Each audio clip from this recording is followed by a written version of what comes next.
Andy, Phil Fulton from the Calgary Humane Society joining us this morning. Time to find a home for some adorable adoptables. And right off the get-go, Phil, you want to tell us about Tanya. Yes. And Tanya is like a retired old lady, you would say. That's exactly how I describe her. She's like a little old lady. She's set in her ways. Okay. She's done working. Maybe and a little bit stubborn. Yep. Maybe, yeah. Likes a little gin. Okay. No. She was over at my house last night, and she was a great house guest, but so adorable. She's deaf. She's partially blind. Okay. She's 15 years old, so she needs a retirement home. Sure. And man, she is so sweet. Like, this is what you see is what you get. She's like a 15-pound hot water bottle. She'll just sit on your lap, and she is totally content.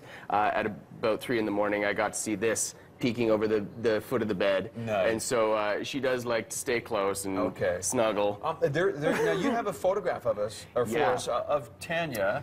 Yeah. Because she showed up in a totally different condition, right? Yeah, so we just about how laid back she is, but she came from a pretty rough background. Okay. So there's the before and after photo, and if you look at how she was before, she was severely matted. Oh, wow. Horribly matted. She was actually brought in by a family member of a family that had her living in dirty living conditions. Okay. And nobody was allowed to live in the home. So that gives you an idea of how bad that house was. Okay.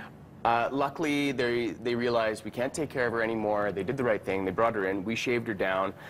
And when we talk about grooming neglect, that's what we're referring to. I see. Okay. Is when we have severe matting like that. Okay. But she's healthy and she's lovely. So Tanya's looking for a home, and a couple of pictures and a whole assortment of creatures for you to possibly adopt this morning. First on the list is Penelope. Yes, so Penelope is a lovely cat. She's 2 years old. She's a spayed female. And I love this photo because that is...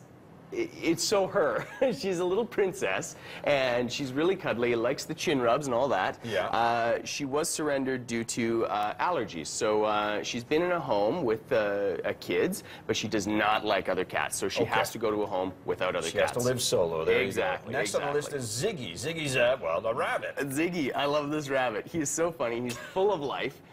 He does these hilarious, like, we call them binkies, where he bounces around and does these funny little hops, which is how rabbits play and show that they're happy. And you know what? I was listening to, Amy Sedaris was on a late-night show recently, and she was talking about her pet rabbit, and she kind of summed up the perfect reason or the joy of owning a rabbit. And she said that it was, it's so great to see a prey animal that is normally food in the wild just living peacefully in your home without that fear. And I think that really just sums up the joy of having a rabbit, of just really enjoying that. Okay, so you talk about the prey, and I guess now the hunter, a boa constrictor. Here we go. Oh my goodness. Titan. So Titan is one of 2 boa constrictors that we have for adoption right now. Her buddy, I guess, is Echo. Okay. She is definitely more handleable. When we talk about boas, just as with any other pet, research. Anytime we get boa constrictors or other snakes coming to us, it's usually the same old story of, I got it when it was small, I didn't know it would live so long, and now it's huge, and it's hard to handle. They can be great pets for those who want them and that are used to handling them, and this is a really, really fantastic looking snake, and she needs a home just as all the other animals in the shelter need. This gar is an unnamed fish, so we're calling this fish gar. Gar, absolutely. Gar, the gar.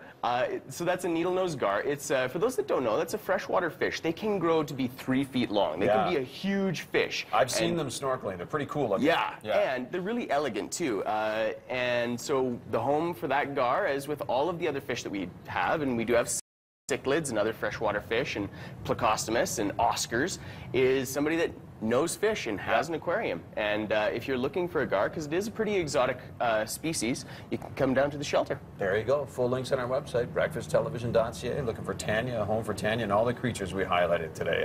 Speaking of